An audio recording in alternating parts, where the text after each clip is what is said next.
ba ñu génnee kayiti xibaar googu di ko feeñal kàddu yooyu muy press release bi. déedéet laajuma ko ko te waxut ko it. No, I didn't ask him about that, and he didn't say anything about it. li ma ko wax daal. I told him. Before you tell us what you told him, could you clarify for us again what they said in their press release? Léegi ndax mun nga ñoo leeralal daal ñoom lan lañ wax ci xibaar googu nga xam ne moom lañ feeñal muy press release bi. mbir mu yàgg la. It was a long time. xaj na mu duma ci mun a jaar exactly niñ ko waxee woon. Maybe I cannot state exactly what was said. waaye li seen press release bi wund daal moo di ne. But what the press release showed was. ne ñii Yaya reyut leen sariya ci boppam moo leen njëkk a rey ndax dañ leen tëjoon death sentence. Was that Yaya didn't kill these people? It was the Sharia which killed them because they were locked up on a death sentence. And you believed that this was erroneous, correct? te gëmoon nga ne loolu mbir la boo xam ne daal du woon lu am. ab njuumte la. am njuumte la woon. góoma ndax njuumte la ndax ñoom itam xam nañ. Well, I don't believe whether it was erroneous because they also know. xam nga yaa ngi wiire mbir mi beneen boor waaye man fi ma nekk laa ne.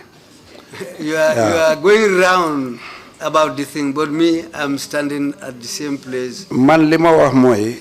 Me, what I said is. daf doon moytu. He was being careful. boor bii nga jël fi ñoo mujjee ji mooy naa wax ne dafa ragaloon.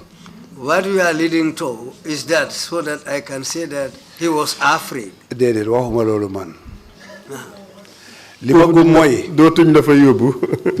li ma gëm mooy. What I believe is that. daf doon moytu. He was being careful. te li ma gëm mooy. What I believe is that. moom jàng na xam na ne sariya reyut ñii. He is a land person. He knew that Sharia didn't kill these people. ndax sariya suy rey nit dañ lay àtte ci sariya ci alquran ay qaadi ñooy toog àtte la. Because if Sharia is killing people, some qadis have to sit down and do the trial, whereby if the person is convicted by Sharia, then they do the trial according to Sharia. In your belief, he misled the public. yow ci sa gom-gom daal dafa mel ni dafa réeral askan wi. xëy na am na ñum ci réeral waaye mënut a réeral ñëpp nag. Well, possibly he misled some people, but there are people he cannot mislead. Maybe he misled some people, but me he cannot mislead me. But it was intended to misrepresent the true position of Sharia. waaye lii dafa mel ni jubluwaay bi mooy rek pour ñu leeral nit ñi ci li nga xam ne dëgg-dëgg mooy taxawaayu Sharia. foog naa council daf ne waa ji dafa interne. loolu la ci jublu woon. waaw moom lam interne moo ko xam man xawma loolu. Well, what was but his what's the intention? effect? mooy layal waa ji. That's just to say sweet words to the man.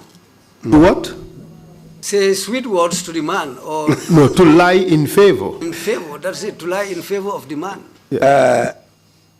li xew daal ma ne ko kon man it dinaa def suma press release. Well, I also told him that then I will also do my own press release. Why did you think it was necessary for you to do your own press release? lan moo foogoon nga foog ne ndax jar na yow tamit pour nga def sa press release yi boppa. ndax islam it bugg na ko leeralal. Because Islam wants things to be very clear. Islam dafa am genuine cases waaye amut good lawyers. Islam has genuine cases, but it doesn't have Imam good lawyers. lu xew rek ñu ne islam la.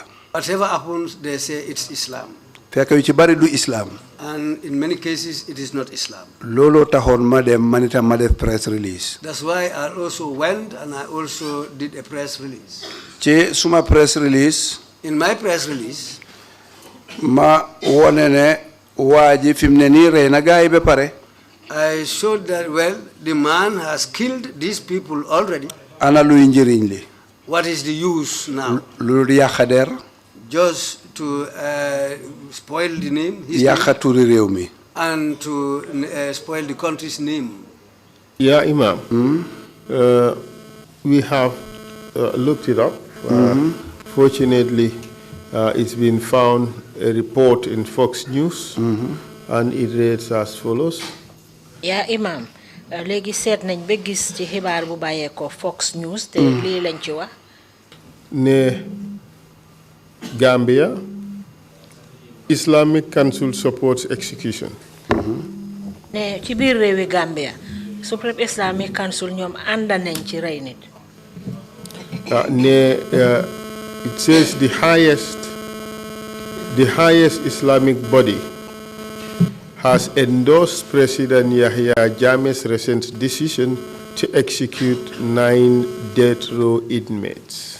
ñu ne mbootaay bi nga xam ne moo gën a mag ci wàllu islam fii ci biir réewi Gambia ànd nañ ci Yaya Jammeh li nga xam ne rey na juróom-ñeneenti nit yoo xam ne ñu ngi nekkoon ci kaso bi.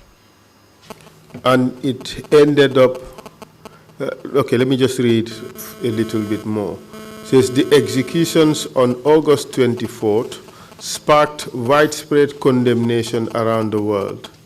Rey boobu nga xam ne moom la rey ñii ñaar fukki fan ak ñeneent ci weeri August nit ñu bari ci àddina si ŋàññe nañ ko. But a number of Jammeh's loyalists have voiced their support, including on Tuesday, the Gambia Supreme Islamic Council. ci bari nag ñoo xam ne ay farandoori Jammeh lañ ñoom ànd nañ ci bokk na ci talaata ji waa Supreme Islamic Council li nga xam ne feeñal nañ ko ci. The Islamic Council said that Jammeh had a mandate to order implementation of the death penalty. Supreme Islamic Council wax nañ ne Jammeh nag am na doole bi pour joxe ndigal pour doxal li nga xam ne moom lañ Supreme Islamic Council war a def. Jammeh has remained silent about his decision to carry out the death penalties. Jammeh nag moom dafa noppi ci li nga xam ne moom la def pour rey ñooñu nga xam ne ñoom la rey juróom-ñeenti nit yooyu. But his supporters have made frequent processions to his office at State House to express their approval. waaye ñi nga xam ne nag ñoo di farandooram ñoom ay yooni yoon ñu ngi dem ci State House pour won ko ànda boo xam ne ànd nañ ak moom ci jëf jim def. Although Jammeh said he planned to execute all the prisoners on death row, there has been no word about what will happen to the 38 remaining prisoners who have been sentenced to death.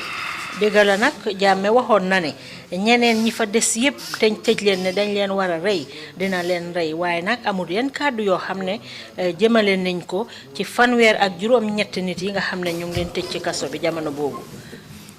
yow nag Council ñi nga dendool ñoo la ëpp njëriñ foofu de du ba fi yow ñooy lijjanti ba indi ko. The people near you are more useful than you because whatever you want, they'll search for it and bring it out. Exactly mooy li ma doon wax rek. Exactly, that's what I was saying. Man ba ma defee press release. When I did my press release, for Standard ñoo ko cover. Standard newspaper covered it. ak paper Madi Cissé bi. And Madi Cissé's newspaper. ñu publish ko. And it was published. ca àjjuma ja ma xutba ci.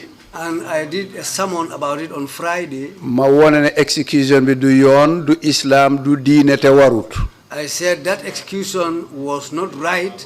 It is not part of the religion, and it is not correct. It is not right. ma ne loolu Supreme Islamic Council di junja anna nafs bin nafs wal ayn bil ayn boobu life to life eye to eye tit to tit boobu ñuy wax du luwaayi islam sax faf. Then I said, what the Islamic Council is saying, an eye for an eye, a tooth for a tooth, is not what Islam has propagated. loolu ca jamonoy Nabiullahi Musa la shariatul Musa la tudda. That is the Sharia of the Prophet Musa's time. ba Islam ñëwee rafetlu ko ak options yu bari. When Islam came, it changed it and made it No. It endorsed it. Endorsed it and made it more beautiful. No, it endorsed it and incorporated lots of other options. Okay. Yes. Moo tax ci lañ wax ne soo reyee su nit reyee nit. And that was the time when they said if a person kills another person, tem rëccu ko mu jéggalu. and he regrets or she regrets what he did and decided to show remorse, wala nekkul rey bum tey. or it was accidental, mun naa joxe ndàmpaay. the person who did the killing can give out a compensation su mbokka yale nangoo booba ndàmpaay. if the relatives of the deceased agree to that compensation. dinañ d'accord ci musal beneen bakkan bi. Well, they will agree in the case to save another life. Yes, l'Islam encourage loolu itam pour jéggalante. Islam also encouraged that to forgive each other. wone ne kuñ reyal nga jéggale te yàlla tax. Saying that anybody who kills and you come to forgive kuñ reyal. Anybody who they kill your relative and they decide to forgive because of Allah, yàlla moo yore sa pay. then Allah is the entity who has your pay. mel ni bakkan ak bakkan balaa muy taxaw. Just like a life for a life, before that will stand. dafa am jéego yu bari yu Islam jaarale doomi aadama yi pour ñu jàmmoo. There are many ways that Islam took for people to go through in the name of Islam. bakkan ak bakkan bi mooy last option bi. A life for a life is the last option. ma ne waroon nañoo jaar ci yooyu yëpp. I said they should have gone through all that. ma tëjee ma ne nag. Then at the closing I said, léegi rey nañ. they have already killed. ana niw yi. Where are the dead bodies? dañu war a joxe niw yi. They should give out the dead bodies seeni mbokk defal leen li war ci nit ak niwam. to their relatives to carry out the burial rites that's due to them. ba ma defee loolu. When I did that, këyit yi gàddu ko. the newspapers took it up. ci lañ close Standard. That's the time when they closed the Standard newspaper. ci lañ close paper Madi Cissé boobu And tam. that was the time they closed Madi Cissé's newspaper. ci la jàmm jeex pour manit. And that's the end of peace for me also. bor bu set. Every day, maa ngi ci ay jafe-jafe. I find myself in difficulties. ay telephone calls. Some telephone calls, ay threatening words. threatening words. am ñu may digal naa génn réew mi. People were advising me to leave the country. Yeah, Imam. When the other Imams seem to have endorsed the planned execution, when they defended it, you spoke to the Standard, and this is what you have to say. As spoke to who? The Standard newspaper. Yes. yaa Imam bi nga xamee ne yeneen imam yi ñoom ànd nañ ci rëy boobu nga xam ne moom lañ rey ñooñu moom la président bi rey lu ñooñu am na loo xam ne nag kàddu yoo xam ne gaaral nga ko Standard te lii nga fa wax. They asked you the question as follows. dañ la laajte yi lii lañ la laaj. Other imams defended it, but you spoke out against it. Why? yeneen imam yi ñoom dañ ci ànda te yow mi ànduloo ci lan moo tax. And this was your answer. te lii nga ci tontu woon. It's not in quotations. It's not in quotation marks. nekkul ne luñ tëral la. Dañ wane wuñ ci ne liñ binda noonu nga wax exactly. Wane wuñ ne li nga wax exactly loolu moo fa nekk. So, but it's a paraphrase of your answer. waaye loolu dafa dañ ko jëlee ci sa tontu bi. And this is what they said. te lii lañ wax. Before the execution take place, when Jammeh called religious leaders, balaa ñoo def rey boobu bi Jammeh ooyee njiiti diina yi. he told them he was going to execute all the death row inmates. Daf leen wonoon ne képp koo xam ne téye nañ tëj nañ la te dañ la war a rey ñoom ñëpp dina leen rey. I publicly appealed to him not to execute them. Ci laa sàkku ci moom ne bu mu leen rey. In my sermons in the mosque, Ci suma xutba bi ma def ci jumaa ji. I said those people are already behind bars, so they are no longer a danger to the society, and killing them will never bring a good name to the Gambia. Li ma fa wax mooy ne ñooñu dey ñu ngi leen téye ba pare ñu ngi leen tëj ci kaso bi ñooñu amul dara loo xam ne dinañ ko mun a def looy mun a yàq fii ci biir réew mi so bon nag rey leen amul benn njëriñ. And that will never bring a good name for the Gambia. Te loolu nag du indi benn turu rafet pour réewi Gambia. And he should please forgive them. Te ngelaw ñaan naa ko pour mu baalal leen. He went ahead and executed them. Moom nag mu dal di dem rey leen.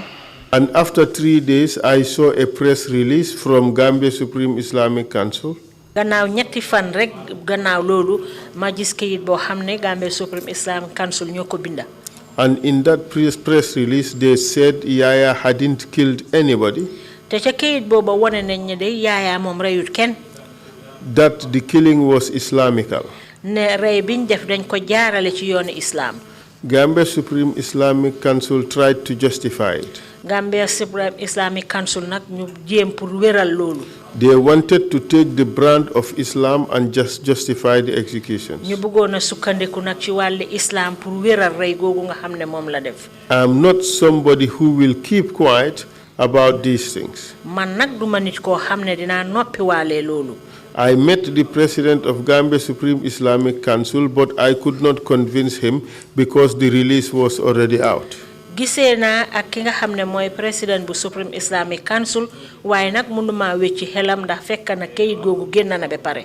I invited all newspapers, but unfortunately only the Standard, The Point, and Daily News published my story.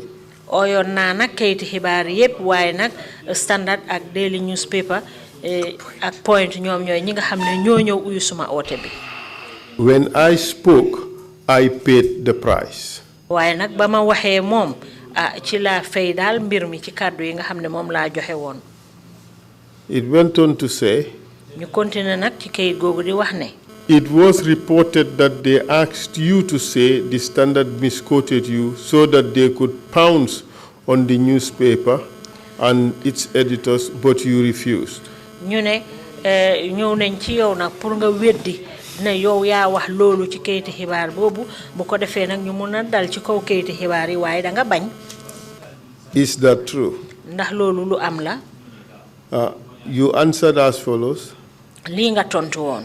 They told me several times that if I wanted to have my freedom, wax nañ ma ko ay yooni yoon nag ne su ma buggee am suma jàmm.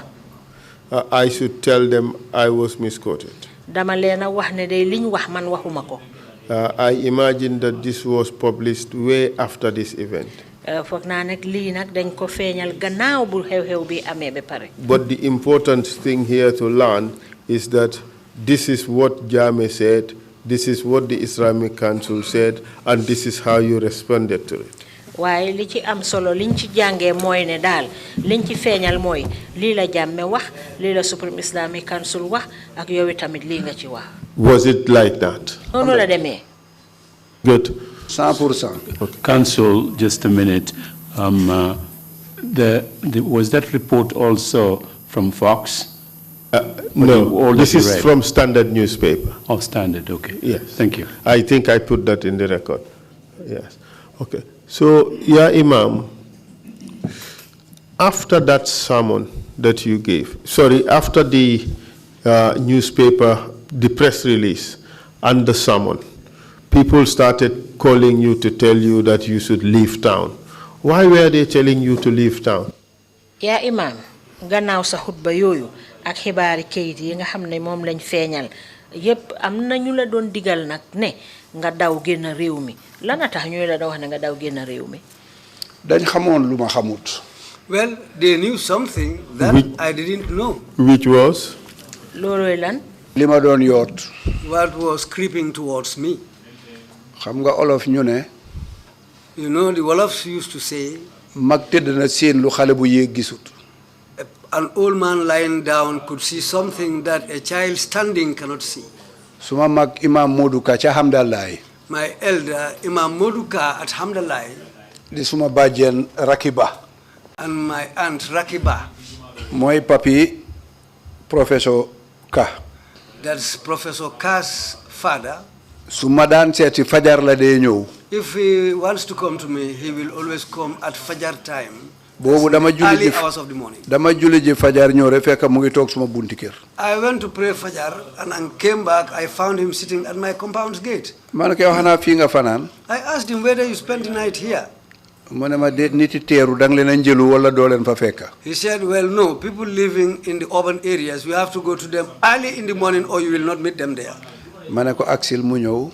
I said, okay, come in, and he came in. yal na ko yàlla yërëm. May Allah have mercy on him. keroog dafa jooy. He cried that day. ma ne suma rakk a génnal réew mi. He told me, my younger brother, leave this country. mu ne ma sa mbokk yi gañe nañ la. Said, your relatives, gañe naka? gañe nañ la. Well, your relatives have won. mu ne ma sa mbokki ustaas yeeg elimaan yi boole nañ la nguur gi. Your fellow ustasis and other religious imams have reported you to the government. mu ne ma dinañ la jàppale te du yàgga. He said they will arrest you and it will not take long. mu ne ma bu ma laaj fu ma ko déggee bu ma laaj ku ma ko wax. He told me not to ask him where I had it or not to ask him who told me. mu ne ma waaye maa toog ci mbooloo. He said, but me, I was sitting in a crowd. mu ne ma xam nga ne li nga sant ma sant ka. He said, your surname is Leigh and my surname is Ka. ñu bari xamuñ liñ bokka. A lot of people don't know how we are related. mu ne ma boole nañ laa borom réew mi de. He told me that they have reported you to the head of state. te mu ne ma suñ la jàpput. He said, if they don't arrest you, xaj bu la rombati tuddee ma ko. if a dog passes you, name that dog after me. ma reebe bugga dee. I laughed. ma ne ko dew ma fenn. I told him that I'm not going anywhere. ñu waxtaan ba ndeewu ma yóbbu ko mu ñibbi. We chatted there until after some time. Then I conveyed him. He went home. mu dellu Bruce bi. He went back to Brusubi. ma ñibbi suma kër. I went back to my home. jamono jooju. In those days, toog naa ñaari weer. I sat down for 2 months. am naa advice from different people. I got advice from a lot of people, different people. different institutions. From different institutions. Amnesty International. Amnesty International. woon nañ ma. Warned me. American Embassy. The American Embassy. woon nañ ma. Warned me. EU jamono jo ndaw si fa nekkoon suma xarit la tudda Agnes. The lady at the EU at that time was called Agnes. She was my friend. ñëpp wax nañ. All of them talked to me. may leen man xam naa ne dinañ ma jàppa. I told them that I know that I will be arrested. waaye su ma jàppee dinañ ma bàyyi. Well, but if they arrest me, they will leave me one day. mu nekkoon lu diis. It was something very heavy. suma njaboot yëpp. My xejatuñ fenn. family, ba bés bañ ma jàppee. until the day I was arrested. suma juumu December 2nd. If I remember properly, it was December on the 2nd. maa ngi jógee Bruce bi benn saraxi 40 days. I was coming from Brusubi where I attended a 40 days charity. maa ngi ak si kër boori 10 yooyu. I arrived at home around 10. balaa ma paak seen naa ñaari pick-up benn ngi ci koñ gi fi ma duggee beneen baa ngi suma kanami kër. Before I parked, I saw 2 vehicles. One was in front of my compound, the other one was just behind. maa ngi ànd ak Modou Ndiaye. I was along with Modu Njai, suma childhood friend la. a childhood friend of mine. ñu àgga dugga. When we arrived and went in, ma dem si meeku pare ñëw toog ñu pare pour reer. I went and took off my clothes and I came back. We sat down just to take dinner. That I would imagine that would be 10 p.m. and not 10 a.m. loolu bon fukki waxtu ci guddi la woon de du ci suba. ci guddi la woon. It was at night. am ñaar ñu ñëw. 2 people came in. ñu ne ma Imam dañ la soxla Banjul. And they told me, Imam, you are wanted in Banjul. Did they tell you who they were? And their names? waxoon nañ la ñoom ñan lañ ak naka lañ tudda. ma ne leen Banjul si fan. I asked them, where in Banjul? ñu ne ma headquarters. They told me at headquarters. ma ne ko headquarters si fan. I asked them which headquarters where. ñu ne ma NIA. They said at the NIA. ma ne waa ji naka nga tudda. I asked the man his name. kenn ki mu ne mu ngi tudda Sana Seydi Kan. One said his name is Sana Seydi Kan. ma ne keneen ki yow noo tudda. I asked the other one, what is your name? mu ne mu ngi tudda Haruna Suso. He said his name was Haruna Suso. ma ne ma baax la mele ma reer boobu. I said, that's good. Okay, can you excuse me for me to have dinner? Imam, I know we had established this before, but let's get the date again. It was 2nd December 2012. yaakaar naa loolu. Well, I think that... Proceed, please. léegi ñu ne ma baax na. They said, okay. te esa bés boobu càkkri bu neex la amoon reer. I had a very nice dinner. It was sour milk and couscous. te fekk suma jabara ngi dem America ma suma doom rek a nekk ci kër gi mu ngi biir ba 10. At that time, my wife had gone to America. I was at home only with my daughter, and she was heavily pregnant. bugguma mu yëg ko xamul maa def ba du ko yëg. I don't want her to know what was going on. ba ma reeree ba pare ma dugg suma néeg. After dinner, I went into my house. ma ubbi suma loka bi. I opened my locker. ma génne $15,000. I took out $15,000. ma ne suma doom dañ ma jël si. I told my daughter, these people came for me. waaye téyel xaalis bi la. Take hold of this money. lu ngeen ci soxla ngeen jënd ko ba maa ñëw. Whatever you need, you can buy it out of this money until the time I come back. mu jooy. She cried. mu ne ma baaba fooy dem. She asked me, Father, where are you going? ma ne ko fu soob yàlla rek laay dem. I said, well, I'm going to wherever Allah decides. ma ne ko bul wori. I told her, don't worry. noonu ma call OJ. That's the time when I called OJ. ma ne ko gars yi may OJ benn la fere sëñ bi. yéen nit lu waa da ngeen bëgg lu leer trop. OJ is... nay leer rek. OJ is one person here. su ma ne OJ jëfam nañ ko. If I say OJ, everybody knows him. so mooy Omar Amadou Diallo. It's the person called Thank Omar you, Amadou Diallo. former Minister of Agriculture. Minister of Agriculture. Gën naa leer fi mu ne. It's now clear. ma ne ko gars yi dañ ma jël si. I told him, these people have come to pick me up. mu ne ma lu ñu ñan la. He asked me, who are they? ma ne ko kenn ki Sana Seydi Kan la tudda keneen ki Haruna Suso. I told him the other is called Sana Seydi Kan and the other one is called Haruna Suso. ma xam nga leen. He asked whether I know them. ma ne ko déedéet xaw ma leen de waaye loolu lañ wax. I said, no, I don't know them, but this is what they said. mu ne ma laaj leen seen ID card. He told me to ask them their ID cards nga maaj ko seen tur. and match it with their names. ba ma joxe suma doom ji xaalis ba pare. When I gave this money to my daughter already, ma ne Sana can I see your ID card. I asked Sana, can I see your ID card? mu génnee ko woon ma. He took out his ID card and showed it to me. ñu ngi fa bind Sana Seydi Kan. And Sana Seydi Kan was what was written ma ne on the keneen card. ki. The other one, ñu ngi fa bind Haruna Suso. and the other one's ID card also, it was Haruna Suso written on it.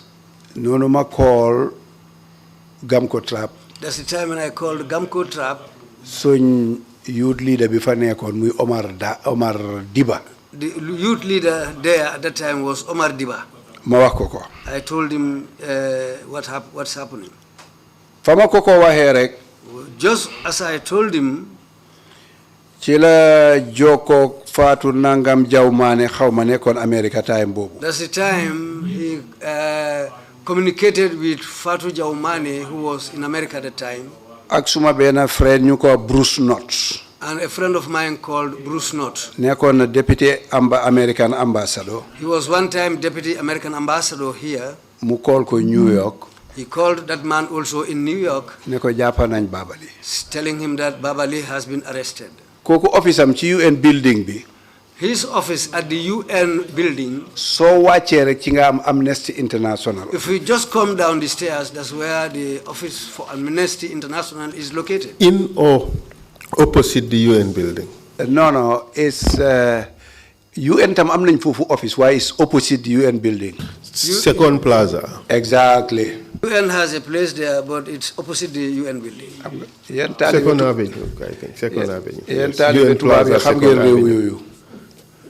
Waaw léegi dafa wàcce rek second bi floor bi. He just came down to the second floor. Mu wax ko Amnesty International. And he informed the Amnesty International office. Léegi bañ génnee ma ne ñale man suma moto laay yóbbu. When we came out, I told them, well, I'm going to drive in my car. Ma ne Moon Njaay dugal ñu dem. I told Moon Njaay, come in and let's go. Sana Sedikan ne ko déedéet. Sana Sedikan said no. Moon Njaay kay duga man. Said, Moon Njaay, come into the vehicle with me. Haruna na duga ak Imam. Let Haruna come into the vehicle with Imam. So Haruna took suma right. Then Haruna sat on my right. Ci mbaaxam ak càgganteem. Well, because of his kindness. Ak his càggante. Carelessness. Mu bàyyi ba may call fu ma neex. He left me. I was calling anywhere and everybody that I want to call. Ci laa call suma gaay BBC. That's the time when I called my people at the BBC. Ma call suma gaay New York. I called my people in New York. Agaguma Denton Bridge sax. I have not even arrived at Denton Bridge. Mu seetaan ma rek waxul dara moom it. He just looked at me, but he didn't say anything. Ma gërëm ko ci lool. And I thank him for that. Ñu dem ba àgga. We went until we arrived. Ñu ne ma paagal sa moto fale. They told me to park my vehicle and look. They pointed to a place. Where did you arrive? NIA headquarters. Former GPMB. Fañ daan jéeyee garte. It was at office Kaba Jallow. NIA.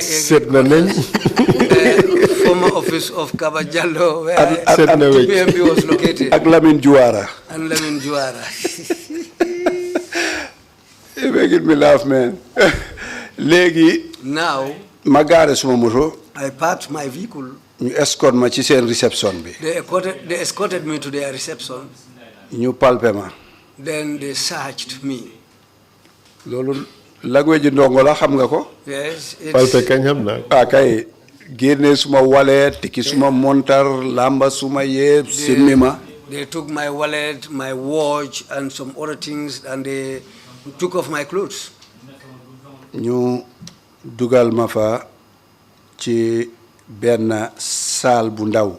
They put me in a small room. Duma ko fàtte mukk. I will not forget that. Dama duga toog rek. I went in and just sat down.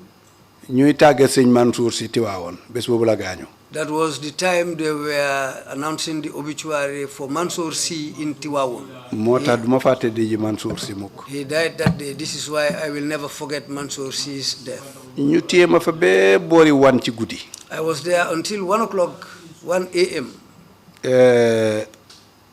Am na ku fa ñëw. Somebody came there. Su ma juumut Bakary Biaye la tudda. If I am not mistaken, the person is called Bakary Biaye. Was the person working for the institution, for the NIA? Kooku daf doon liggéey NIA. Kuñ tocco NIA moo ko doon coordinate. Well, buñ. Kuñ musa tocco NIA moom moo ko daan coordinate. Any person who has ever been tortured at the NIA was coordinated by that man. Ba ma ko gisee ma xaw koo xàmmee. When I saw him, I nearly recognized him. Ma ne ko yow doo daan liggéey GUC. I asked him, well, didn't you ever work at the GUC? Mu ne ma xakkañ maa ngi doon liggéey stores. He said, yes, I was working at the stores there. Ma ne ko yaa ñoom Demba Jaawo. I said to him, you were there with others like Demba Jao? Mu ne ma waaw. He said, yes. Waaye dama ko gisee for some reason suma xel dalul ci moom. I saw him for some reasons. I wasn't, it looks like I didn't know him. Wasn't comfortable with him. I wasn't comfortable with him, yeah. Kabunkala dafa xiif. So ma toog ba boori 1. I was there till around 1 o'clock. Ma gis am ñu ñëw. I saw some people come in. Ñu ngi mel ni ay ninja. They looked just like the ninja. Ñëpp doo xamee kenn ñëpp a ngi maskaw. You will not recognize anybody. They were all wearing masks. What color clothes? Black.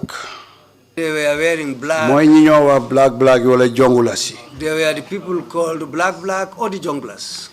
Bañoo romba rek. When they were passing by, caretaker bi ci fi ma nekkoon ci reception bi. The caretaker at the reception where I was. Name?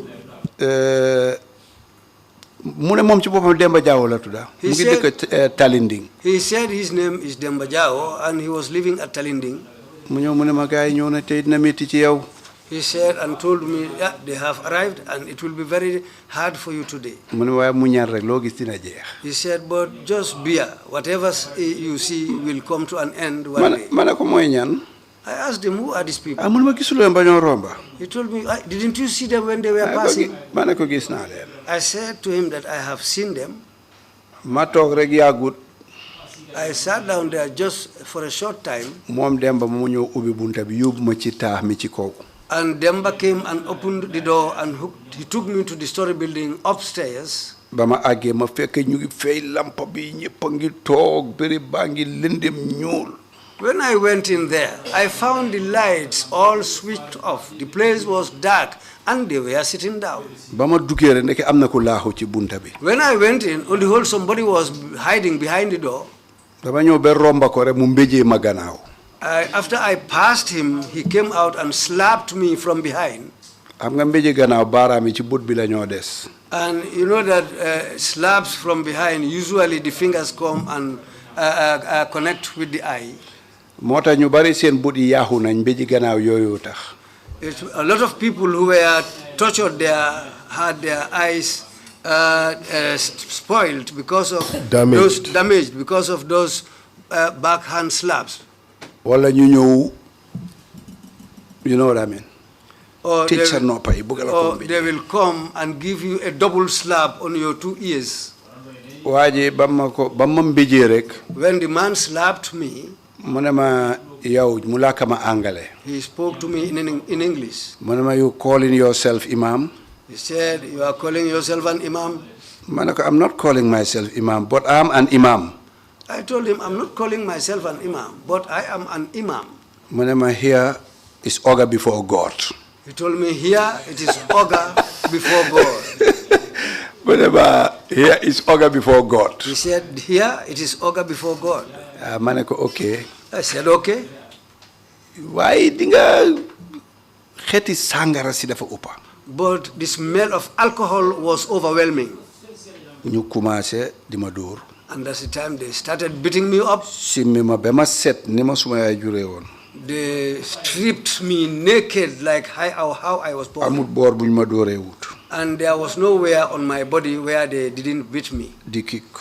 Some were kicking me. Di fay cigarette suma kaw. Some were putting their cigarettes butts on me. Waaye xam nga Yàlla ku bari yërmande la. But you know, God has a lot of mercy. Bakkan duy enulum antanut. A life cannot take up anything that it cannot carry. Su mbugal bi méttee da nga mel ni ku xum. When the pain is too much, you just look like somebody who has fainted. Mujjee gi dumay dégg dara. Towards the end, I don't hear anything. Duma dee yëg dara. And I don't feel anything. Ñu tuur ma ndox. And they spilled water on me. Du yàgg ma jógaat ñu continuer. For a short time, I'll get up, and when I get up, they will continue their beatings. Were you able to identify anyone amongst them? Ken. ñooñu la doon doon ndax mënoon nga cee xàmmee kenn. Ken laa ci munta xàmmee. I cannot recognize any one of them. Did you subsequently hear about the identities of any one or more people who were involved? Ndax gannaaw gi déggoon nga wala nga xàmmee wala dégg ci ay tur nit yoo xam ne ñu ngi bokkoon ci loolu.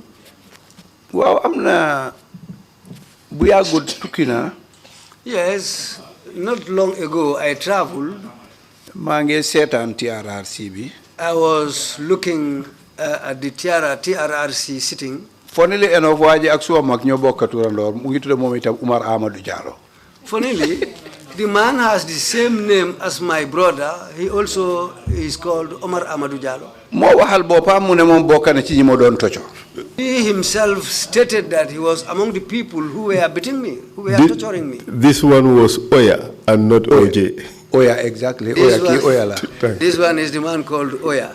The man, for some reason, I have been OJ's victim for many ways. And for me, for one reason or the other, I have been OJ's victim in so many cases. Man OJ moma wara compensate. it is OJ who should compensate me. Suma waree sa dëkk bi ñu ne OJ tax muy wax. Even if I preach, they will say it is because of OJ, that's why I'm talking. Xamuñ ne man suma diggante OJ mbokk la ñoo bokk benn maam. They didn't know the relationship between me and OJ. Me and OJ, we share the same grandparents. Ñoo juddoo benn kër. We were born inside the same compound. ñoom OJ suma paa leen yar jàngal leen. People like OJ were trained and brought up by my father, and he educated them. Why in many ways do ñoo déggoo sax ci politique. But in many ways, we don't even agree in politics. Seeta mu dem ba OJ itam moo ma doon tocco ndeke. Look at it. It was another OJ who was also torturing me. That was why the other day I called him and said, OJ, leave me. You have really troubled me. He laughed. Really. And on that fateful night, what kind of water did they use? Was it cold water or regular room temperature water or hot water? Ndox miñ la doon sotti dafa sedd guy wala ndox mu tàngala wala ndox mu em la rek. Non ndox mu sedd la. It was cold water. Foog naa ndoxi fridge la sax de. I think it was fetched from a refrigerator. Waaye nga time bo doon sa yaram a ngi tàngal lu mu sedd da nga bugga mu gën a sedd. But if your body is really warm, whatever comes on you, however cold it is. After the first session, up to the time they poured cold water on you, what injuries did you sustain? Jamono ji nga xamne ñu ngi la doon mitital nonu be bañ la sotti ndox mu sedda momu yan façon yi gañu nga mo la dalon? Well, gañu won na lol ci gannaaw. Well, I really had injuries on my back. Almost 2 months. It was almost up to 2 months. They cannot be healed. Medical treatment. And where they locked me up, I was not offered any medical treatment. So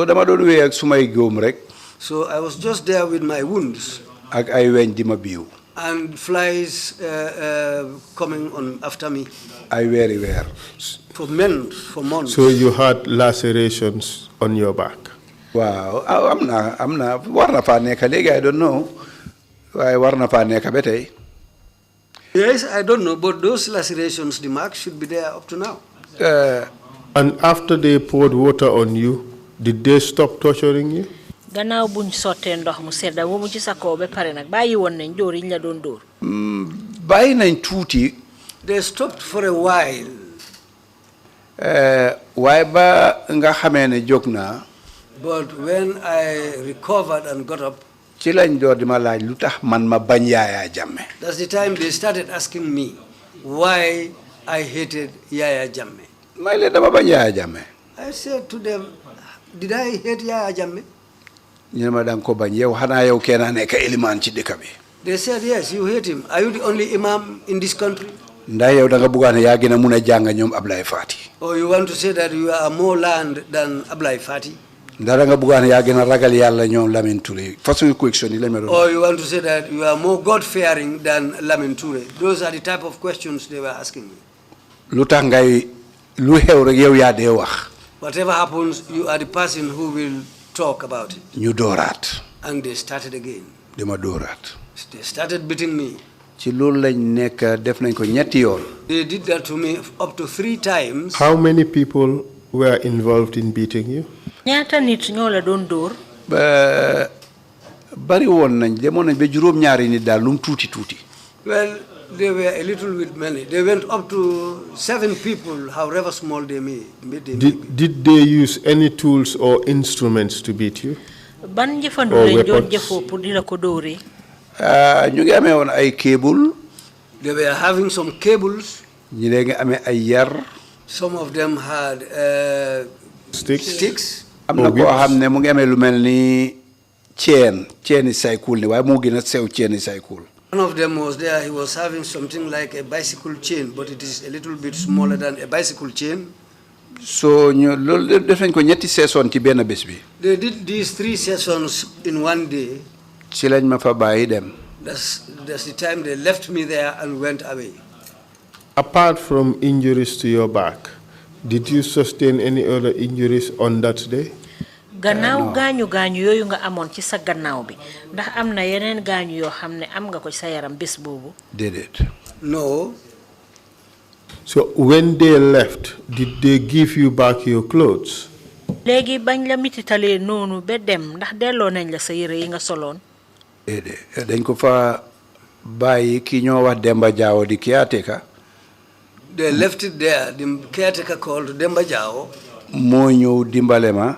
He's the person who came and helped me ba ma solaat suma yére yi. until I was able to wear back my clothes. mu yóbbu ma ci benn cell. He took me to another cell. ñu tëj ma foofu. And there I was locked up. fa laa nekk ba suba. That's where I stayed till in the morning. ba gars yi dooree di liggéey si. When people started coming to work. man dégg naa joolaa tuuti. Well, I can speak Jola a little bit. ma dégg driver yi ci ron mango bi. I heard the drivers under the mango tree. kenn ki di ko wax ne dégg naa imaam yi Kanifing bi dañ ko fi inde. I heard one of them saying, I heard that the Imam of Kanifing has been brought here. maa ngi ci cell bi. I was in the cell by then. keneen ki ne ko The other one said, yeah? mu ne ko imaam ko ba bojj problème de. mu ne ko imaam bi am na problème de. And he said, this Imam really has a problem. ndeysaan maa ngi ko fàttale ko ba léegi. I cannot forget that up to date. ma nekkaat fa ba ca guddi gaati di same time. I spent the day there till nightfall again. How about feeding? naka dunda lekka nag. waaw ñu ngi ma xaw ma $25 la ñu doon jox. I'm not sure, I cannot remember, but I think it gave me $25. am na benn young man bu nekkoon foofu ak di caretaker. There was a young man with the caretaker there. ñu ngi ko xaw ma Lamine Bojang xaw ma Aliou Bojang ñu ne. I don't know whether his name was doomi Lamine bàjjen Bojang. yaaya la moo ma daan jëndali buuroo léeg-léeg jëndal ma bota yeeg yooyu indi ci laa daan lekka. They said he is Yaya's cousin. He's the person who used to go and buy bread and butter or bread and something for me. su reer jotee it am na lu ñu ma daan indi léeg-léeg ñaambee ñeebeeg yooyu am na daal jigéen bu doon jaay boor boobu. At night also for dinner, they used to bring cassava and beans, cooked cassava and beans. There was a lady who used to sell something like that around that place. ca guddi ga ba boori wan di same thing gaa yi ñëwaat. At night, around 1 o'clock, the same thing, they came back again. and they did the same thing again. And they did the same thing again. ma dégg kenn si ñoom. I heard one of them wax leen ci joolaa moytu leen bu leen ko gaañ ci kanam. telling them that be careful, don't wound him in his face. face. loolu def ci man lu rëy. That did something big on me. ma gëm ne ñi ñu ngi bàyyi xel ne dinaa génn bugguñ ma am légit. Then I believe that these people knew that I will go out. They want me to have mark wounds on my body. ma ne kon yàlla ngi fi ba tey. I said to me, then Allah is here till now. noonu lañ nekkee. On that day, do you recall for how long they beat you? bés boobu fàttaleku nga ci ñaata waxtu lañ la dóor. walaay doo ko dee xam ndax ñoom dañ laa dóor ba nga kolaat rek ñu dem toog continuer di naan di manifeste ba ngaa jógaat ñu ñëwaat. Well, it can be 2 sessions, it can be 3 sessions. ñoom looloo seen liggéey foofa daal. it's difficult to know. What they do is they'll beat you up to the point when you collapse. They will leave you, go and sit down and start drinking alcohol until when you are able to recover, they came back and do the same thing. Maybe 2 to 3 sessions, that's what they did. On this second occasion, how were they dressed? ñaareeli bés bii moom naka lañ solo. The same. The same. Looking like ninjas? Exactly. Exactly. In wearing black? Blacks. They were wearing And black. facial masks? And masks? Yes. Yes. And this time around, did they ask any questions? jamono boobu nag ci ñaareeli bés bi ndax laajoon nañ la dara. waaw the same thing la ñoo wax rek. Yeah, they were just saying the same things. laaj nañ ma fu ma amee suma xaalis. They asked me where I got my money, man maa ngi amee ñaata kër. how many compounds. fu ma jëlee maa ngi amee ñetti private car fu ma ko jëlee. I had 3 private cars. Where did I get them? ñu ne American Embassy ñoo ma dee fay xaalis. They said it's the American embassy which was paying me. bare leen Gambia dañ ñàkk rek waaye man jet laa waroon a am du pour moto yi lan. I told them it is just that the Gambia is a poor country, but me, I should have been having a jet. So ñu laaj ma man naka laa dee amee xaalis. They asked me how I used to get my money. Briefly ma wax leen ci lu tuuti rek. Briefly, I explained something a little bit to them. mooy leen man damay liggéey. I told them, me, I used to work. dama dee am contracts. I used to have contracts. dama dee participate ci yu bari. And I participate in a lot of ci laa things. dee amee li ma doxalee sumay soxla. This is how I earn what I spend. time bu maa ngi amee benn Range Rover. At that time, I had one Range Rover. mooy leen bii suma doom bu góor a ma ko yónnee. I told them this vehicle was sent to me by my son, suma taw bi nekk Sweden. my elder son who was living in Sweden. beneen bi suma doom moo ko win ci Africell kii bi suma bos la. man The la ko other daan. one, I won it in an Africell raffle. My daughter won it in an Africell raffle. beneen bi suma moto la woon. The other one was my own vehicle before. so ci yooyu lañ laa laaj. So these are the type of questions they ask you. ba the 6th date. Until the 6th day, ñu defaat the same thing. they did the same thing. ñu ne ma soo fi buggee génna. They told me, if you want to leave this place, Before the 6th day, the first day you were tortured at night. The next day you were again tortured at night. So what happened between the 3rd and the 6th day? the same thing. the same thing. All those days you were tortured. It's systematic. It is systematic. They did the same thing on those days. léeg-léeg dañoo ñëw am na ci ñeneen ñu njëkkee. Sometimes they'll come. There were other people who started it. because man kenn nekk. They start with other people. They start with and other then people yes. and then come after me later. because am na ñeneen ñu ma fa nekkaloon. Because there were people who were locked up with me there. Do you remember who they were? fàttale ko nga wallaahi jotuñoo miinante because nekkuñu woon ci benn béréb. Well, we were not unable to know each other because we were not together at one place. waaye xam naa ci kenn ci ni ma expliqué na lee woon moom alkaali la ci boori Gunjur dëkk yu ndaw yu fa nekkoon. moom mu ne alkaali la woon foofu waaye kooku dañ ko bàyyi woon afterwards. There was one person who was able to talk to me. He said he was an alkali in a small village near Gunjur. But later on they released him. ba juróom benneeli fan bi. On the 6th day, ñu ne ma soo fi buggee génna. they told me, if you want to leave this place, foog nga wax li ma ñii nga tudda leen wane ne ñoo la ci dugal. you have to name people and say, these are the people who made me go into this. ma ne ko ñaan. I asked him who. mu ne ma Keba Touré. He told me Keba Touré, Tobacco Road. Tobacco Road. suma mag la woon suma close friend la woon yàlla na ko yàlla yërëm. He was my elder brother and a close friend. May Allah have mercy on him. ak OJ. And OJ ak Abdourahman Bari. and Abdurrahman Bari, bu Boggal. the Marabu at Boggal, ak American Embassy. and the American Embassy.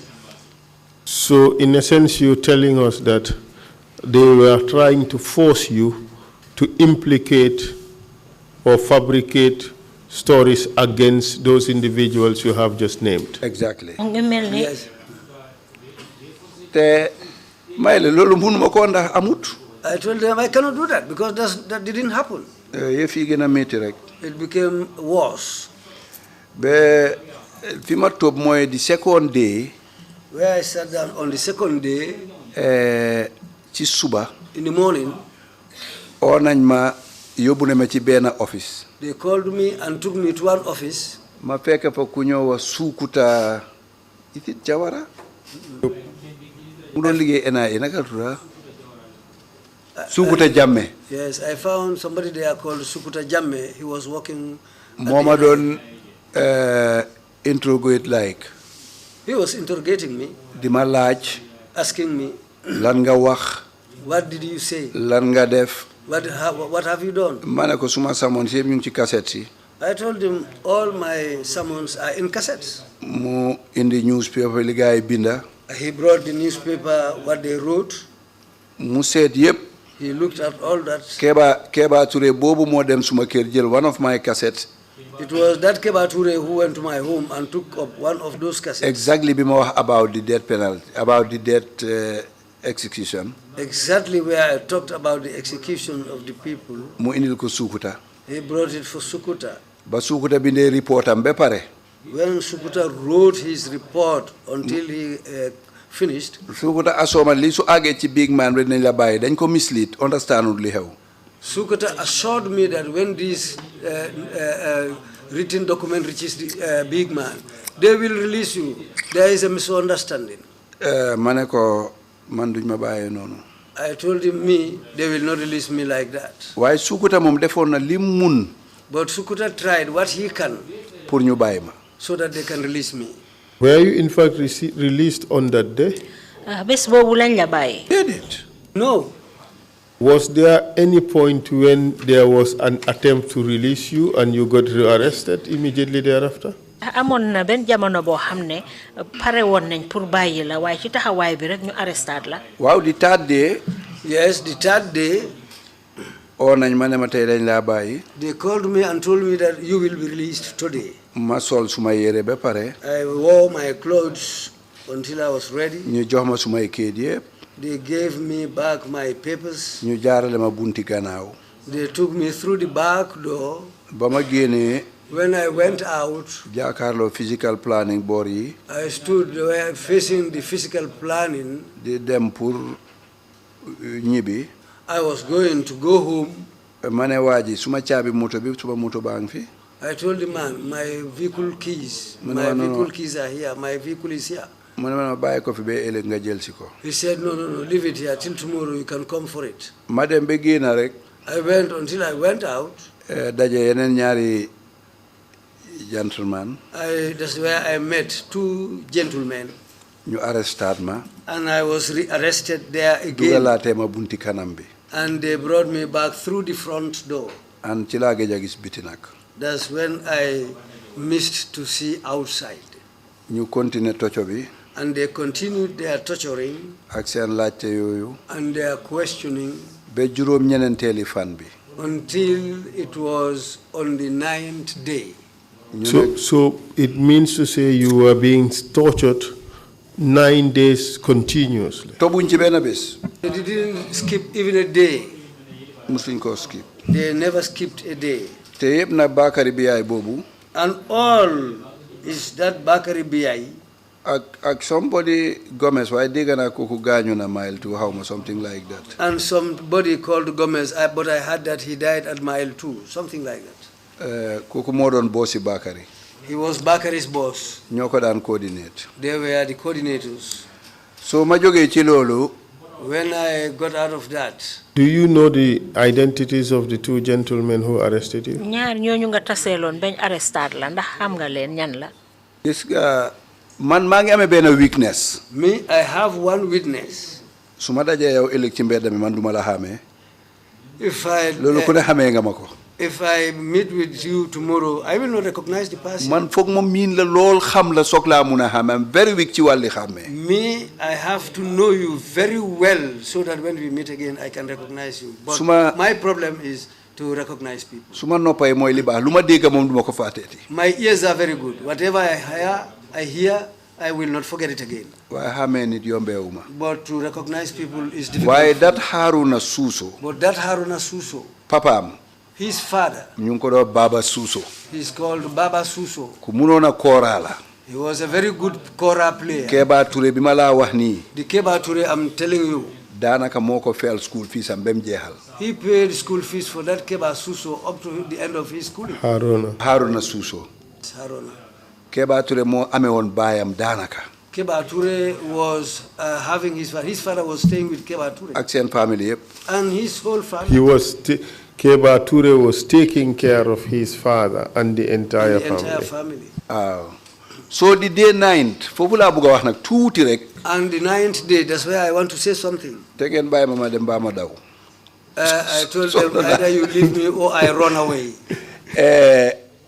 ñu ne ma toog ba boori 10-11 yooyu. We were there till around 10 or 11. ñu génne ma ci seel bi ne dañ maa yóbbu bulldozer xaw ma bulldozer time boobu xaw ma. They came and took bulldozer. bulldozer waaw. They came and took me out of the cell and they said they were going to take me to a place. bañ maa yóbbu ñu ne fii doon nangoo waaye foofu soo demee di nga wax. They told me here you refuse to talk, but if you reach that place, you will talk. ma dem. I went. ñu dugal ma ci benn office ci kaw. They took me to one office upstairs. When you were going, were you able to see the environment or the area, the place where you were being taken to? No, ñoom ñu ngi amee. bañ laa yóbbu foofu ndax mënoon nga xàmmee fi nga xam ne foofu lañ la doon yóbbu ci yoon bi. xam nga ñoom ñu ngi amee li ma la wax tocco yi ma la wax ni yépp. All this torturing I'm talking about. ak fu ñoo mun a yóbbu. And wherever they can take me. dañ amee plastic bags. They had these plastic bags. te looloo gën a métti tocco bi. And that's more painful than the torturing. dañ la ko dugalal takka ko fii. They will put it over your head and tie it around your nga neck. sooy nokki ba plastic bi dafa fatta sa bakkan bi. If you are breathing, that plastic bag will sometimes close your nose. Block your nose. It will block your nose. doo mun a nokki. You cannot breathe. You cannot breathe. suñ laa yóbbu ci biti it. If they are taking you outside, dañ laa dugal ci plastic bag boobu. they will wear the same plastic bag over your head. doo xam fooy dem. You will not know where you guys. waaye li ma la ni dañ ma ko wax ma dégg ko. But whatever they said, I can say, I can hear it. drive nañ bañ àgga ñu yóbbu ma ci kaw. We drove up to the point and they took me upstairs. ma toog. I sat down. waa ji commencé di ma laaj ñu génnee plastic bag bi. The man started questioning me and they took off the plastic bag. Do you know the identity of the person who was questioning you this time around? ki la doon laaj nag ndax bii yoon xam nga kan la. non xaw ma ko. No, I don't know him. waaye dégg nañu naan ko Bojang. But I heard them calling him Bojang. laaj na ma yu bari. He asked me a lot of things. lu ma liggéey ak. What was my job? luy suma problème ak. What was my la ma problem? joteele nguur geek. What problem did I have with the government? yàggut mu am call. In a short while, he had a call. dégg naa ci moom ci waxam mu naan I don't think ne I can do much. In his discussion, I heard that he was saying that I don't think I can do xaw ma lu much. kale di wax waaye moom mu ngi ne kii defut dara.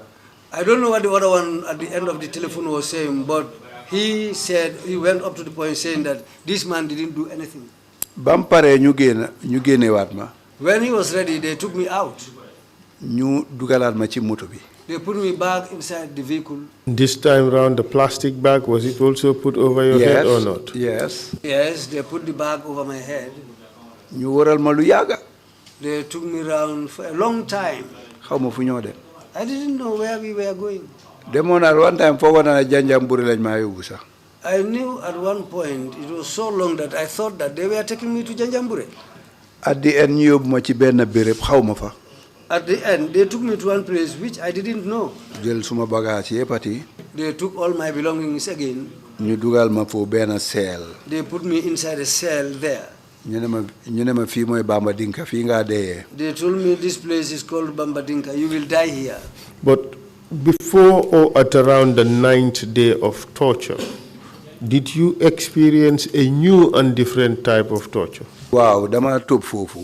balaa juróom-ñeneenteeli bés bi ndax façon ngi mitital biñ la doon def nañ la yeneen yu uute ak yooyu. waaw that very night ndeesati la woon rek. Yes, it was the 9 days again. yóbbu nañ ma ba ci gannaaw kër gi. They took me to the back of the compound. am na luñ fa gas comme bàmmeel la ñu dugal ma ci biir. There was a hole. They dug it just like a grave. They put me inside the hole. ñu suul ma ba suma dënn bi. They buried me up to my chest.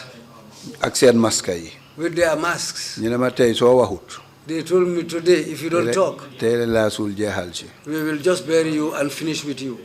ma ne baax na. I said, okay. nekk naa fa almost 1.5 hours or 2 hours God knows. I was there up to 1.5 hours or 2 hours. Buried Only God knows. in that grave. waaw. suul la ci buried. bàmmeel boobu bi sa dënn bi. waaw after gars yi ñëw génnee ma. Later on, they came and took me out. You still did not talk. waaw ñu ne ma doo wax. They said to me, won't you talk? ma ne lan laay wax. I said to them, what am I going to say? because man I had the confidence tam. But me, I had the confidence that su ma waxee du dëgga. even if I say it's not true, te xam naa ne li ñoo endo mooy yóbbu ma ci TV bi. and I know that where it is going to end up was they'll take me to the TV. comme niñ defoon ñoom Amadou Sané gaa yooyu. Just what they did to Amadou Sane and the others. ma nekk fa di wax ju ñorut. I'll be there saying things which are not even sensible. I said to them, Poli ñune.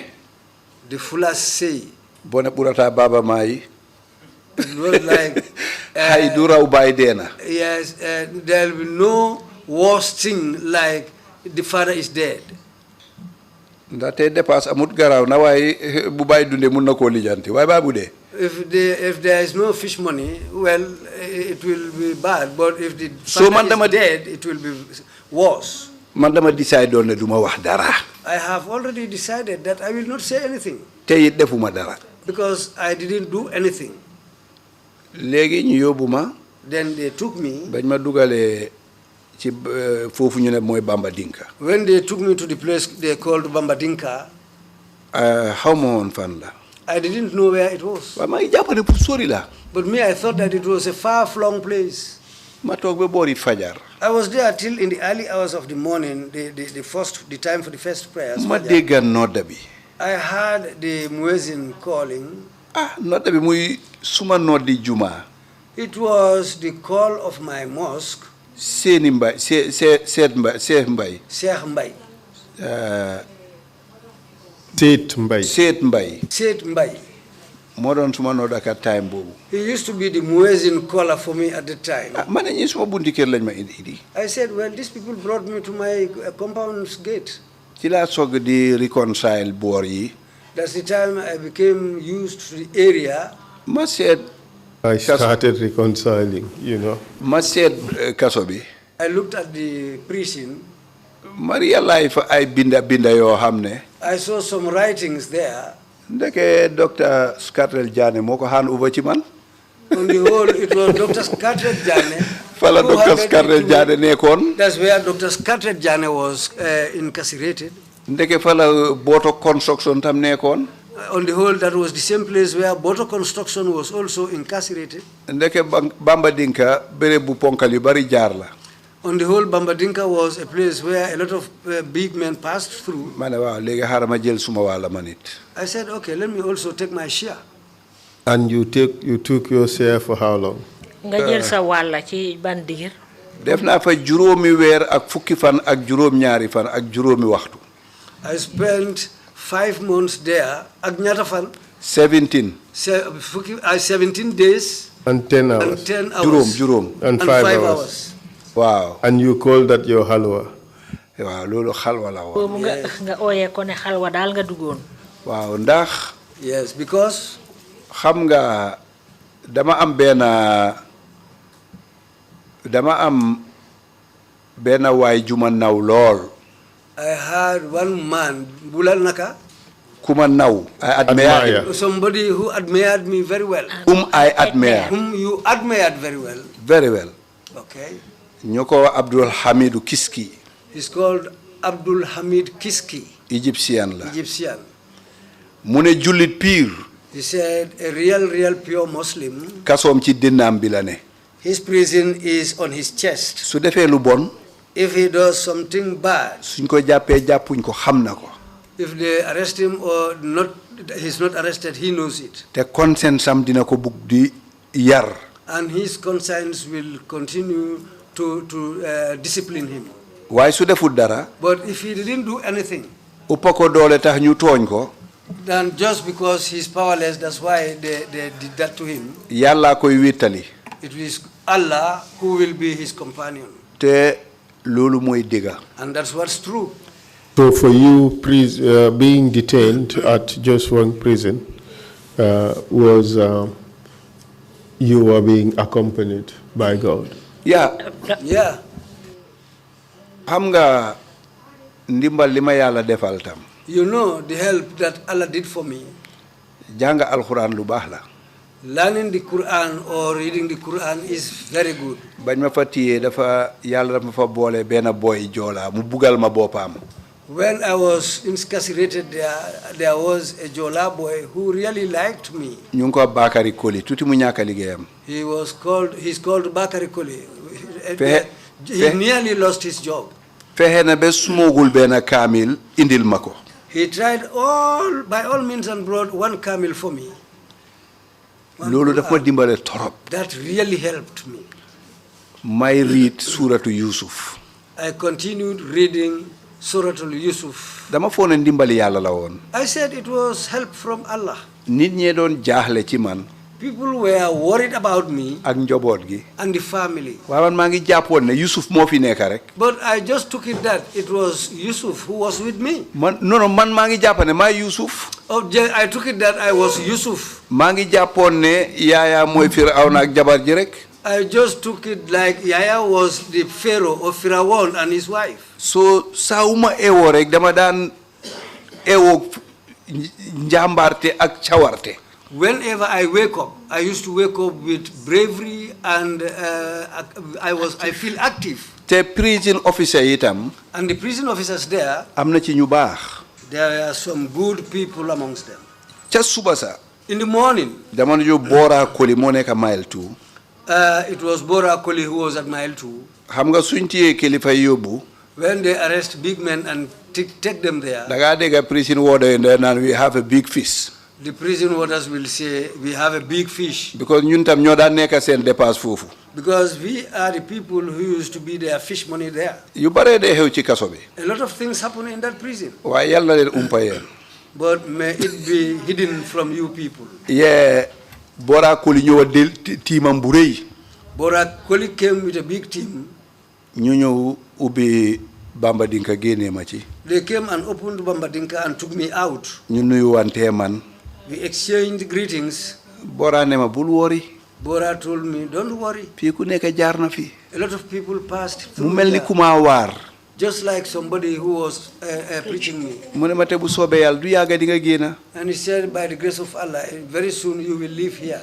jamono jooju am na foo naa ki fa jiite woon ul jus na Sanyang la santa. In those days, I think the man leading that prison was called Sanyang. ñaar ñetti fan yu dafa daan ñëw seet si ma fa.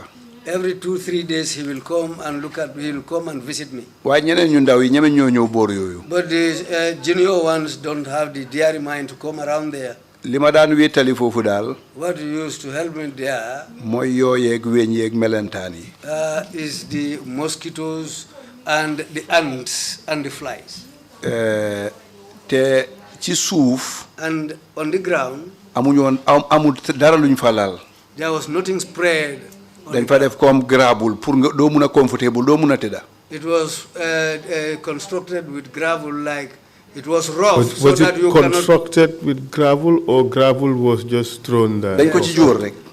They just poured it there so that you will not feel comfortable even lying down. ci loolu lañ dunda. That's how we were staying. ba mu yàgga lool. Until for quite a long time. boy bi ma la wax ni Bakary Koli. The boy I mentioned, Bakary Koli. dem lijjanti ay carton indil ma. He went out and tried and hustled and got some curtains and brought them for me. waaye mu ne ma suñ la laajee ku la ko jox bu ma tudda de.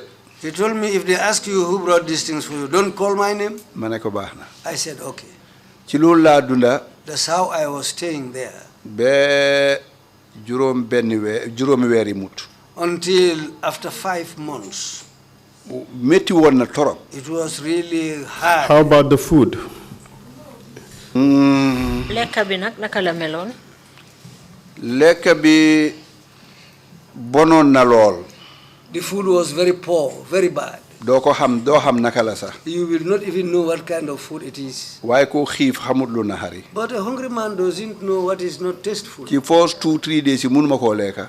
For the first 2-3 days, I was unable to eat. waaye ba ma fa amee ñetti week. But when I spent 2 to 3 weeks there, dama daan xiif ba nama ko sax. I used to feel hungry until I would like that kind of food. waaye suma friends yi nekk America tam. But my friends in America, ñoom Banka Maane.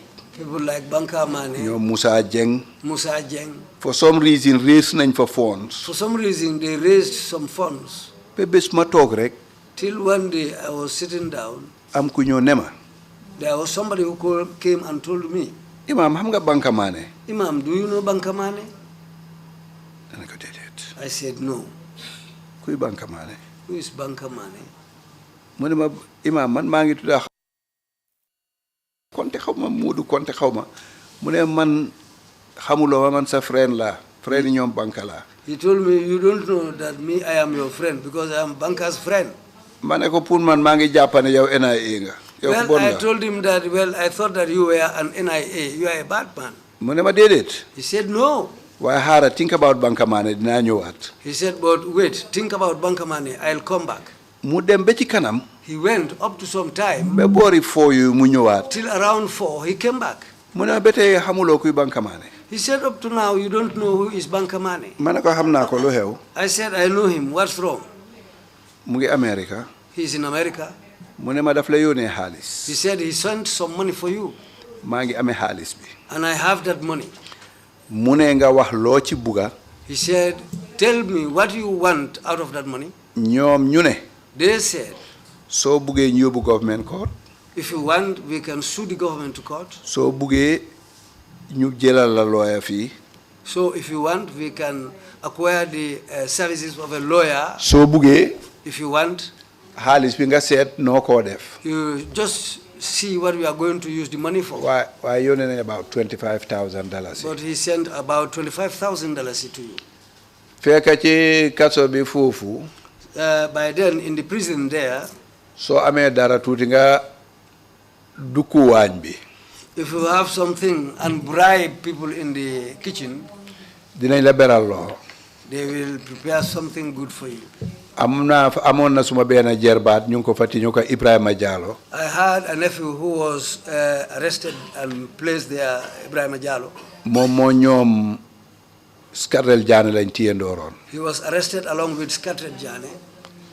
ma ne ko nga joxal ma ko. I told him, you can give this to him for me. because moom nit ku jànga la dem na ba high school. Because he's somebody who he went up to high school. mu jéegi moom mu ngi kaso ga waaye moom moo amee affaire yi médecine yeeg yooyu. He was in the prison, but he was the guy responsible for all medicine and some other te things. gars yi dem nañ ba óolu ko. And they had already trusted him. ma ne ko jox ko $2,000.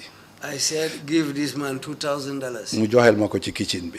so that he can give it to the people in the kitchen for mu am interest ci man lool. That's how he built this interest in me. Every morning mooy dem lijantil ma tea lijantil ma café mu jéegi sax léeg-léeg mu sumoogul ba indil ma kaasi ataaya. He was the person in the morning who will go and hustle tea and other things, all my other needs for me. In fact, later on, he used to bring that for me. ci la suma food xaw a tane tuuti. That's the time when the food became better. ma ne boy bi li des.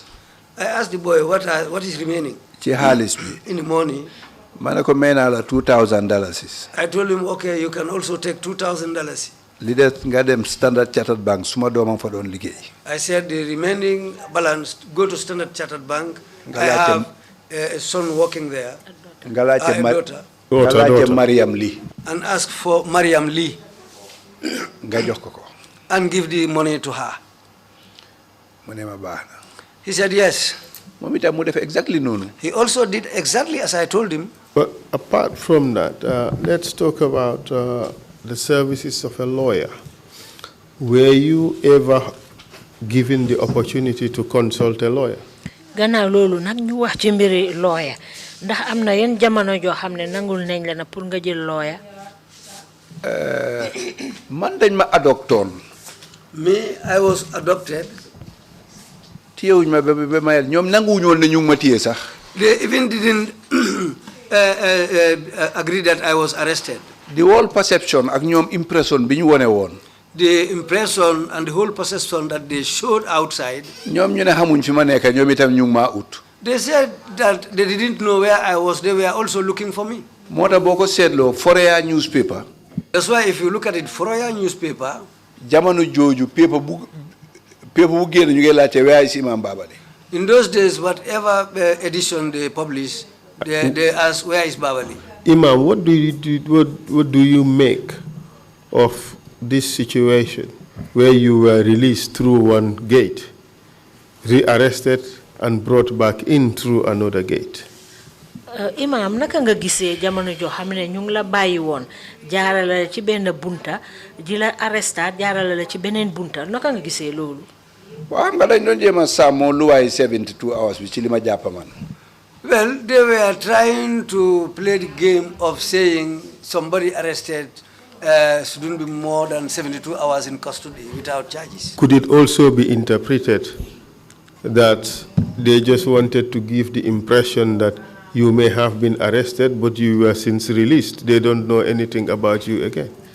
Fogulone tamit dañ doon bëgga woné ni pour nit ñi xamné dal bayyi nañ la waye gisuñ la dal ñom bayyi nañ la xamatuñ fan nga nekk. Mun na cee bokk.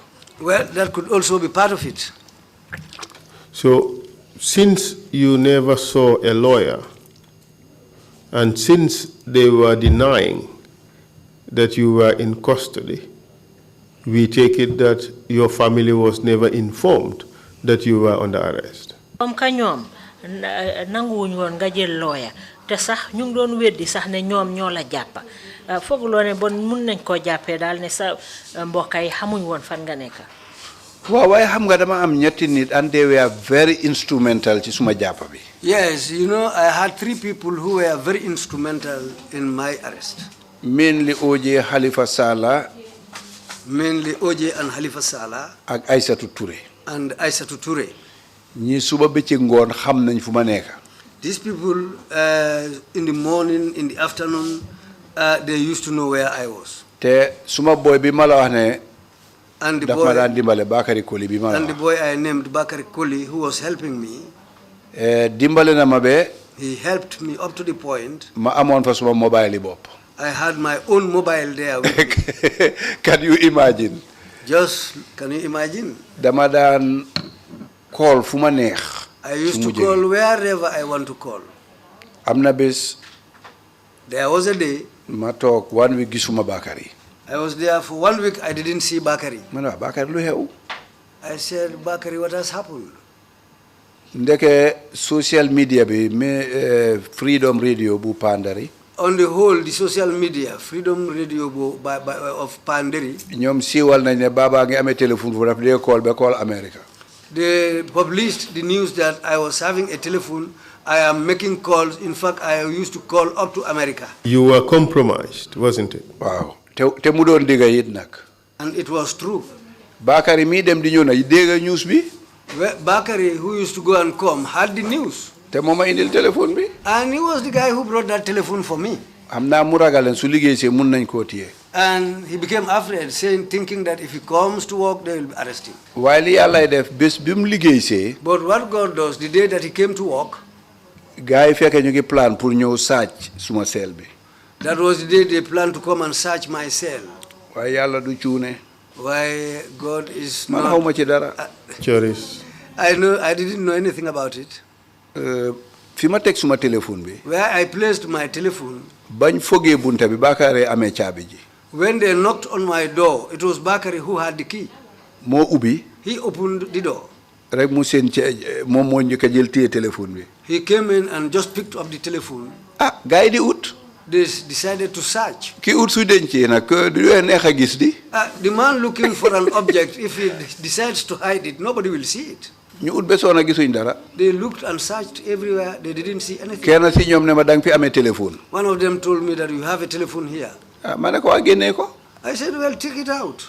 Man de xaw ma fa téléphone ne. But me, I don't have a telephone. Ndax su ma diggante Yàlla jamono jooju sax xaw ma ne Bakari gi téye téléphone bi. But between me and Allah, at that point, I didn't know that the telephone was with Bakari. Gars yi saaj besoon a gisuñ. They searched everywhere and they didn't see any telephone. ñu dem. They went. The following day. Bakari ñoo delloo ma suma téléphone. Bakari came back and returned the phone to me. mu ne waaye moytul de. He told me, but be careful. ma ne ko baax na Yàlla ma musal ci bii mun na maa musal ci beneen. I told him it is Allah who protected me and saved me on this time.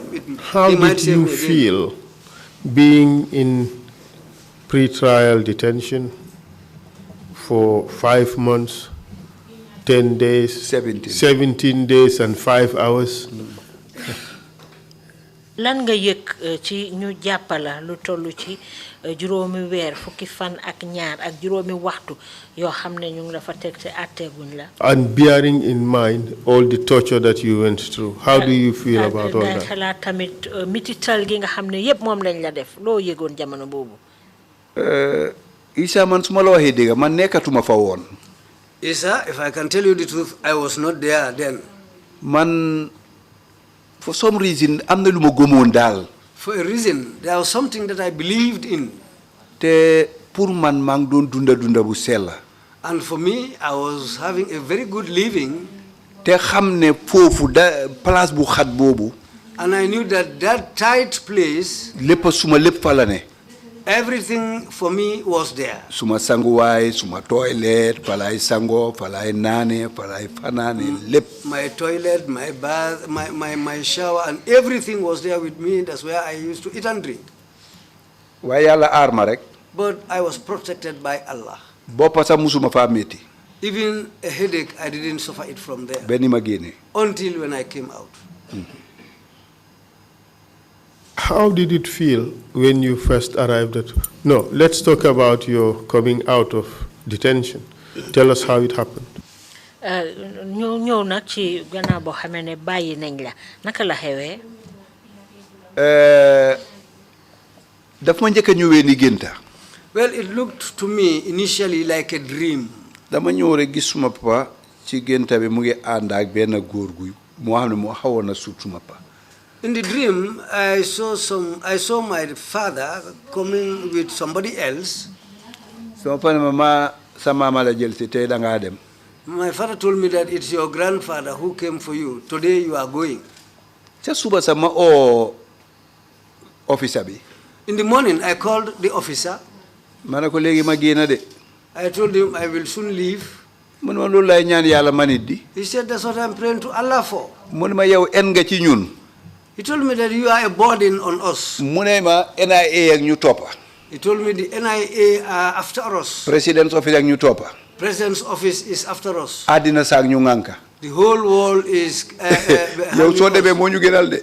If you live here, that's what's better for us. am na ku fa nekkatam Lamen la dëkk ñu ko Jaliba. There was somebody else who stays in Lamen called Jaliba. ku baax la moom itam. A very good person. te senior officer la woon moom And he itam. was also a senior officer. every day su ñëwaan ba am time to daan ñëw taxaw ci bunta bi di ma waxtaanal. Every day if he comes, he used to stand at the gate and we used to chat. moo tax recently si prison visits yi National Human Rights Commission def. That's why recently the prison visits conducted by the National Human Rights Group, ma dem ma fekk ko fa. I went and found him there. dem naa ba Bambadinka esa. As I went all the way to Bambadinka. ma delluwaat ca suma kaso ba ubbi ko xool. I went back to the old prison where I was and looked in. ma ne nii la àddina mel. I said, this is the world. And tell us when you were released. so ba ma koy léegi ma dem. When I told him that I will soon go, this was on Wednesday. this was on Wednesday, alxames. Thursday, ajuma. Friday, may julli timis rek. I was praying the evening prayers. dégg kuy yuuxu suma tur ci état bi di daw di ñëw. I heard somebody shouting my name outside, running and coming. mu ñu ne Imam tey da ngaa génn. He told me, Imam, today you are going out. ma ne ko ku la wax loolu. I asked him, who told you that? mu ne ma xaw ma naka sow.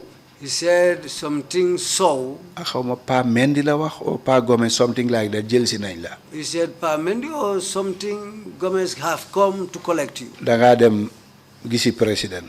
You are going to see the president.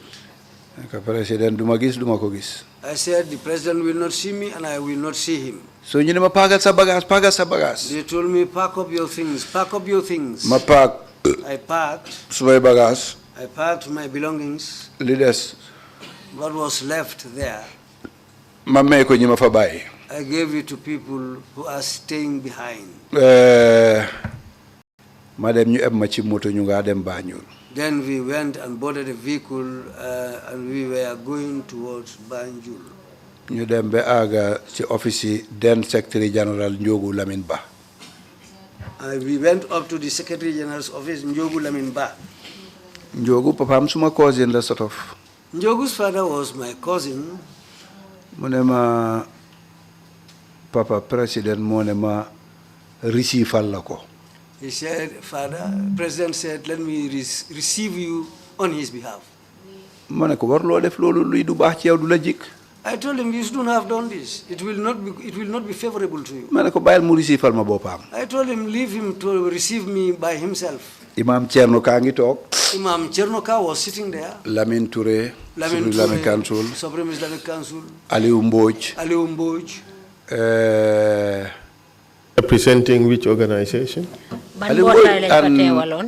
Cerno Ka ñu ngi doon teewal ñu ne Banjul Muslim Elders. Alimboj and the Imam Chernoka were representing the Banjul Muslim elders. Modlamin Touré, Ablai Fati, ñu ne ñu ngi represent Supreme Islamic Council. Modlamin Touré and Ablai Fati were representing Supreme Islamic Council. Ak Lamin Sen. And Lamin Sen. Lamin suma childhood friend la mom mak tuti nak why we played together. Lamin was my childhood friend. He was a little bit older than me, but we used to play together. Mu doon liggéey NIA te mo na be nek acting director la fokk na. He was also working at the NIA. He went to the level of acting director. Léegi dafa xawa silmaxa. Now it looks like he is blind. Momit mu ngi ci mbolo mi. He was also there. Is it something Manga? Plus somebody called Manga. Mu doon liggéey GRTS. He was working at the GRTS. Moom itam mu ngi fa woon. He was also there. Gars yi commencé mel ni ñu ma preach. They started just like they were preaching me. Ablay Fat ne ma lii yow xam nga ne lii kenn defu ko lii la yàlla dogal. Ablay Fati started telling me that, you know, nobody did this. It is something ordained by Allah. Man ko xam naa loolu. I said, I know that. ñoom Imam Cherno Ka ñëpp daal mel ni ñu ma waar. People like Imam Chernoka, they all just looked like they were preaching me. Bés boobu. That day. kenn ku nekk wax na Dr. Samba tam yal na ko yàlla yërëm mu ngi toog. All of them talked. In fact, Dr. Samba himself was also there sitting down. moom rek moo waxu dara. He was the only person who didn't utter a word. waaye di nga gis ci kanamam ne kontaanu toon. But you can see on his face that he was unhappy. Aliou Mbodj nag wax na suma waay la woon waaye waxoon na ci wax ju ñaaw ju ma naxari ba tey daf ma dee naxari. Aliou Mbodj said something there. He was my man before, but he said something which was very nasty, which pained me up to this day. ba tey dama dee jéem a jëllale rek pour nekk jullit. I just tried to pretend because to be a Muslim. Cross it aside.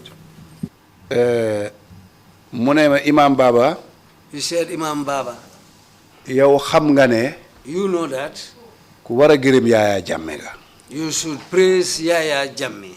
ndax jéggal bi mu la jéggal.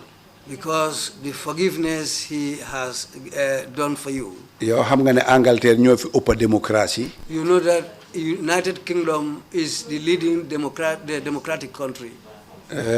waaye gis nga ni nguuri Angleterre def Abu Hamza soo mu ne fàttaliku Abu Hamza. But you see what they did to Abu Hamza. If you The can remember one-handed Abu cleric. Hamza. waaw ñu ngi ko téye àtte nañ ko ñu ngi ko tëj ba pare dañ ko extradite to Finsbury America. Park Mosque. waaw. Yes, they have arrested him, they've locked him up, and he's being about to be extradited. waaye loolu yëpp Yaya Jammeh defu la ko. But all that, Yaya Jammeh didn't do that to you.